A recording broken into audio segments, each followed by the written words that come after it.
Assalamualaikum warahmatullahi wabarakatuh.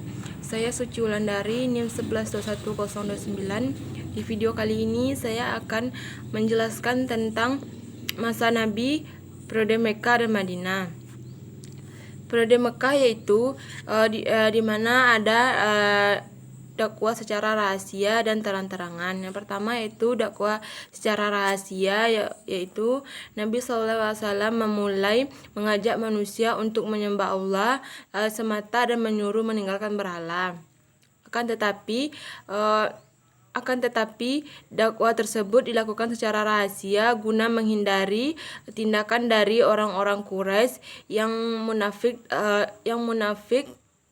dengan keyakinannya. Nabi Shallallahu Alaihi Wasallam belum melakukan dakwah ke banyak orang terkecuali kepada orang terdekatnya, yaitu orang yang pertama kali masuk Islam yaitu Khadijah bin Khalid dan Ali bin Khuffan, Utsman bin Affan, Zubair bin Awan, Abdurrahim bin Auf, dan Sa'ad bin Abi Waqqas. Mereka ini bertemu dengan Nabi SAW secara rahasia apabila salah seorang di antara mereka ingin melaksanakan salah satu ibadah.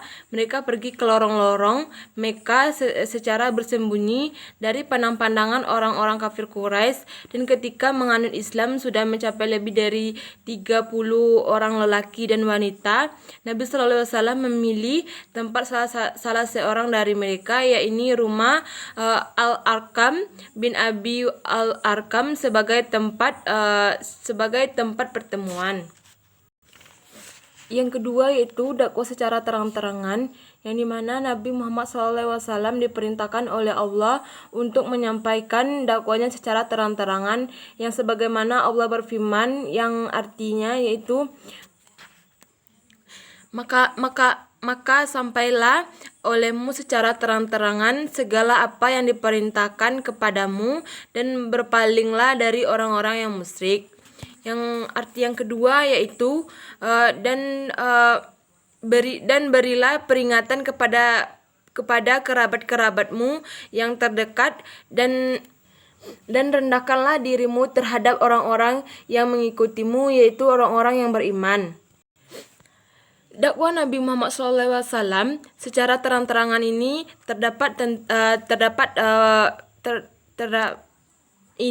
mendapatkan tentangan dan ditolak oleh bangsa Quraisy dengan alasan bahwa mereka tidak dapat meninggalkan agama yang telah diwariskan oleh nenek moyang mereka.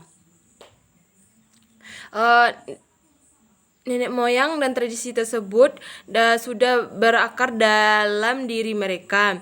Rasulullah pun tersebut memberikan reaksi untuk mengingatkan mereka perlu adanya pembebasan pikiran dari belenggu taklid. Selanjutnya Nabi Muhammad SAW menjelaskan bahwa Tuhan-Tuhan yang mereka sembah itu tidak dapat memberikan faidah atau bahaya sama sekali. Hijrah pertama kali dalam Islam yaitu ketika Nabi SAW melihat keganasan kaum Quraisy kian hari kian bertambah keras, sedangkan beliau tidak dapat memberikan perlindungan kepada kaum muslimin. Maka beliau berkata kepada mereka, alangkah baiknya jika kamu dapat berhijrah ke negeri Habasyah, karena itu di sana terdapat seorang raja yang adil sekali, di bawah kekuasaannya tidak seorang pun boleh dianiaya. Dan karena itu pergilah kamu ke sana sampai Allah memberikan jalan keluar kepada kita, karena negeri itu adalah negeri yang cocok bagi kamu. Yang keempat yaitu hijrah Rasulullah SAW ke Taif.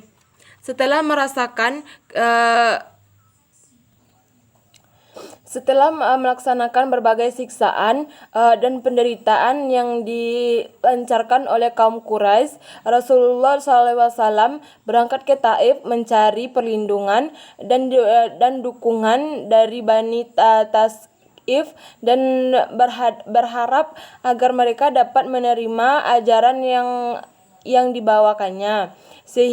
Setibanya di Taif, beliau menuju tempat para pemuka Bani Taif sebagai orang-orang yang berkuasa di daerah tersebut.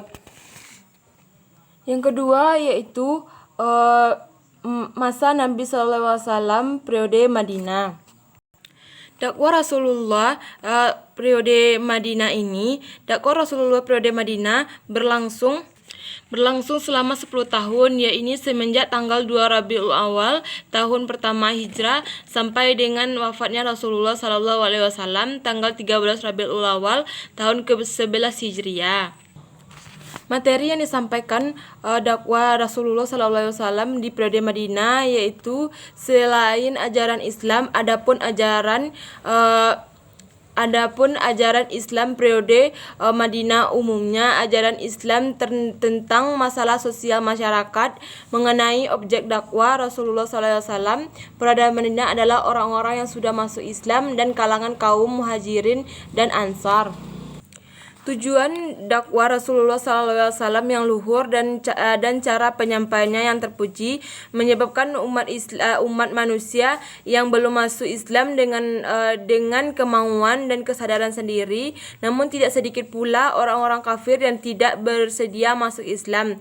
Bahkan mereka usahakan menghalang-halangi orang lain masuk Islam dan juga berusaha melenyapkan agama Islam dan umumnya dari muka bumi.